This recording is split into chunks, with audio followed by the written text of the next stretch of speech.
শোন, কালকে কম দিছস আমি মানছি, আজ কই টেবিল আমি নিজে খেয়াল করছি। তুই এক প্লেট গরুর মাংস দিছস, একটা মুরগি দিছস, 2 প্লেট ভাত দিছস, বিল হয়েছে 350 টাকা। তুই 120 টাকা রাখলি কি জন্য? ঘটনাটা কি কত একটু? আসলে ভাই কাহিনীটা কি হয়েছে শোনেন তাইলে। কি কাম করবো, আবার খিদে লাগছে। কি চাচা তুমি আবার বসে রইছো? আর তোমার কামে এত কিছু কেডা? সকালবেলা আয়া বই থাকো দেখা এর লাগে মাইয়া লাগে, এজন্য তোমার কামে লইছি। কি একটা রূপ নিয়ে এসো, খালি ক্ষুধা লাগে। বাবা এত ক্ষুধা লাগলে কালকে থেকে তুমি কামে এসো না। এলো তোমার 200 টাকা, যদুর কাম করছো এটা তোমার প্রাপ্য। আর কামে এসো না। 200 টাকা দেখি বাজারই হবো না, হোটেলে যে একবেলা খাবো। আরে এটাই তো তোমার বেশি দিয়ে দিছি, যাও তো। আচ্ছা ঠিক আছে, যে খিদে লাগছে যাই হোটেলে যাই, একবেলা খাইয়ে আসি। ভাই সবই তো শুনলেন, কেউ যদি খাই মিশা কথা কয় তার কিছু বলা আমার মনে হয় ঠিক না। তার খিদে লাগছে খাইছে ভাই, এখানে করার কি আছে বলেন? সবই বুঝ। ওই তুই কি নিজের দাতা হাতিমটাই মনে করো? যে যা বিল করে তাই রাহস। ওই তুই এই জায়গায় মেসার করে বেতন পাস 10,000 টাকা, আমি বেতন পাই 30,000 টাকা। আর এই 30,000 টাকা সংসার চালাতে আমি হিমশিম খাই যাই।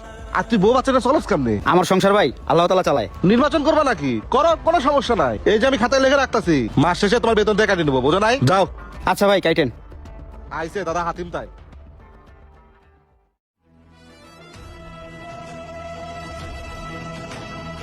আরে চাচা নামান স্যার, আসসালামু আলাইকুম। ওয়ালাইকুম সালাম। কি খাবেন স্যার?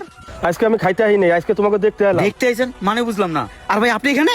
হ্যাঁ আমি আপনার সাথে সেদিন আমি মডেল টাউনে দেখা হয়েছিল না, ওই আমি মডেলের সম্পূর্ণ মালিক হচ্ছেন উনি। শুধু আমি মডেল টাউনের মালিক না, এই রেস্টুরেন্টের মালিক হচ্ছেন উনি। এছাড়া ওনার অনেক ব্যবসা আছে যা আপনার ধারণার বাইরে। স্যার আসসালামু আলাইকুম। ওয়ালাইকুম সালাম। তাইলে ভাই ওই দিন কি নাটকটা কেন করলেন? অ্যাকচুয়ালি ব্রাদার, আপনি যখন হোটেলে কাজ করতেন তখন মিস্টার আমি স্যার আপনার সততার কাজগুলো সিসি ক্যামেরা ফলো করতো, আর আপনাকে পরীক্ষা করার জন্য এই নাটকটা করা হয়েছে। স্যার চেয়ারে বসেন। বসবো না। শোনো বাবা, আমার অনেক ধন সম্পত্তি, কিন্তু এই সম্পত্তি দেখাশোনা করার জন্য দুনিয়াতে আমার কেউ নাই। তাই তোমাকে দেখে মনে হয়েছে তুমি একজন সৎ ও যোগ্য ব্যক্তি। আমি খেয়াল করে দেখছি তুমি গরিব দুঃখীর কষ্ট বোঝো, আর এইভাবেই মানুষের পাশে সারা জীবন থাকো। আমি আমার উত্তর শরীক পেয়ে গেছি, আজকের থেকে এই হোটেলের মালিক তুমি, আর আমার অবর্তমানে আমার সব সম্পত্তি তুমি দেখাশোনা করবা। শামিম যাও, মুন্নার হোটেলটা বুঝে দাও।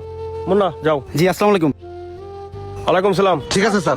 স্যার আসেন, বসেন বসেন স্যার। থাক ভাই আপনি বসেন, এখন থেকে দুজনে মিলে হোটেলটা সুন্দরভাবে চালাবো। বসেন, আমি একটু ফ্রেশ হয়ে আসি। আরে ভাই সংকোচ করেন কেন, বসেন। ঠিক আছে স্যার।